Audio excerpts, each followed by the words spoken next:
In the last part, the writer decided to buy a cabin from the money which he got from his only relative aunt.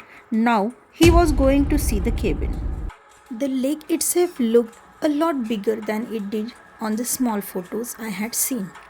The surroundings were all forest. Everywhere you looked, all you see were these giant, ancient, majestic trees reaching for the skies, now full of colors. The ground was covered with the fallen leaves, some dancing around in circles in the mild winds blowing. You could really smell the fall in the air.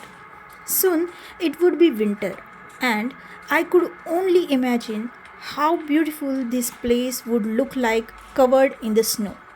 I decided then and there that I would spend my entire holiday vacation there. Should we have a look? I heard him say, awaking me from my daydreaming. Yes, yes, of course. Show the way, I said, smiling. So, this cabin is old, the agent said while slowly walking towards the front door. In fact, we don't know who built it or when, he continued.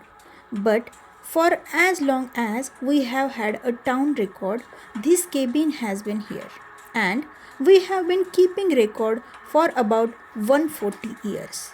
But I honestly think this cabin is much, much older than that.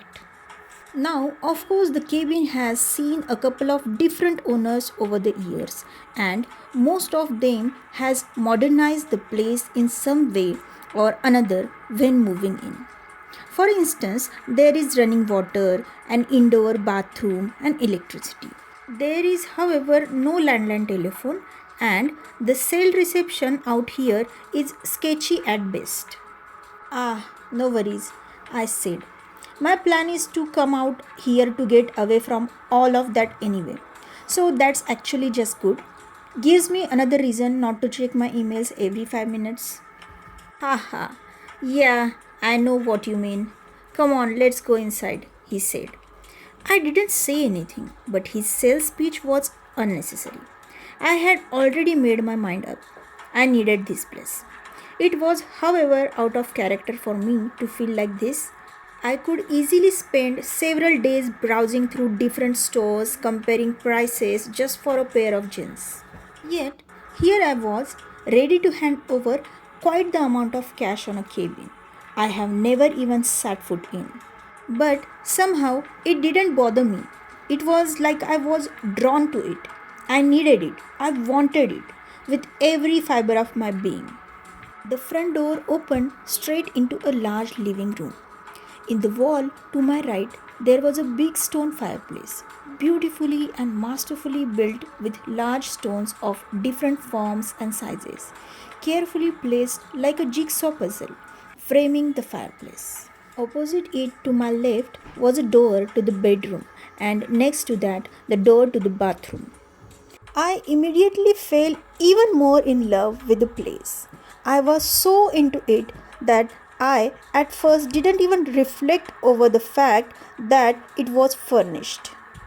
The bedroom was a cozy little room with a big window overlooking the woods and the dirt road we drove down a couple of minutes earlier. In front of the window, there hung old, see through, once white curtains, the ones grandmas always have for some reason. An old, sturdy bed stood in the center of the room, complete with a madras and bedspreads. If not for all the dust, it looked like someone had just got up from it this morning and left it. Next to the bed, there was a small sized table with a candle holder covered in old melted stearic. The bathroom was a small space with just the things you needed: a shower, a toilet, and a sink.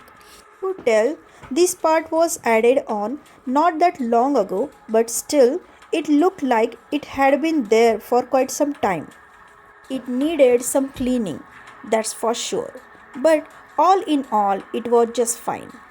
On the far side of the living room, there were three big windows with an amazing panoramic view of the lake and the surrounding forest. That was about it. The cabin wasn't much more than that, which was perfectly fine by me. I certainly didn't need any more than this. I could already see myself sitting in front of the fire with a glass of scotch and nothing on my mind. This place was perfect. Yeah, the previous owners left everything behind, it seems, the agent suddenly said. I can't for sure tell you what happened to them. I just know we got a letter from them including the keys to the cabin, saying they had to move and that we should contact them when the place got sold to wire them their money. You can keep the furniture if you want or replace it, whatever you want. Weird, I thought, but not unheard of. People can have to move in a hurry for any number of reasons. I looked around and the furniture really did go well with the place. Big, strong wooden tables, a leather sofa that looked to be really comfy, bookshelves filled with old books, lamps. It really gave the place a nice ambience.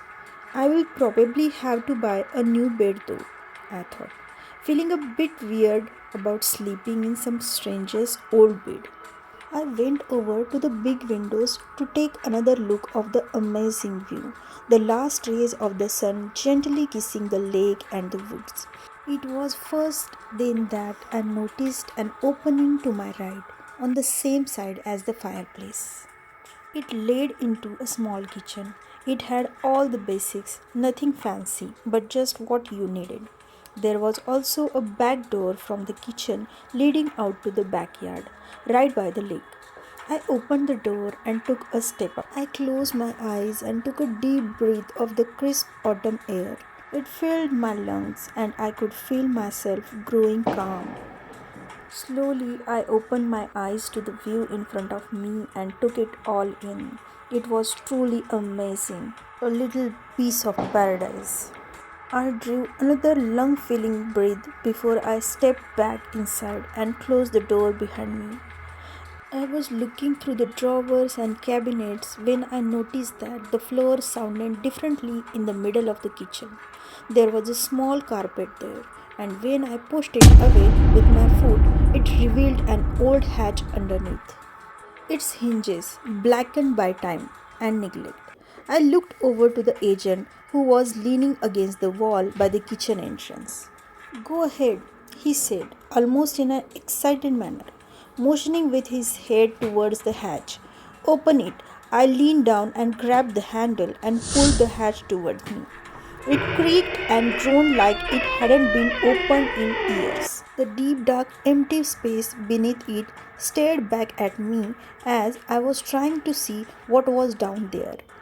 A steep wooden staircase with questionable stability led down into the darkness. Was there any mysterious thing under the wooden staircase? Let's see in the next part.